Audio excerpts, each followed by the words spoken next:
अनध्य आणि अन्वितची शुभ सकाळ झालेली आहे.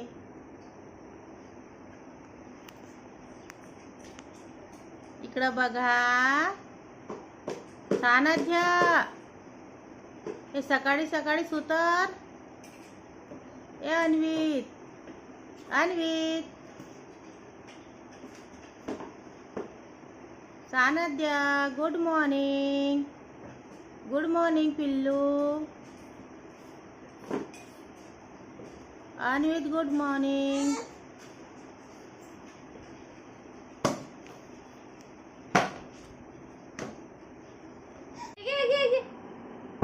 काय खाताय? सिरलॅक्स. गुड मॉर्निंगचा नाश्ता का? आणि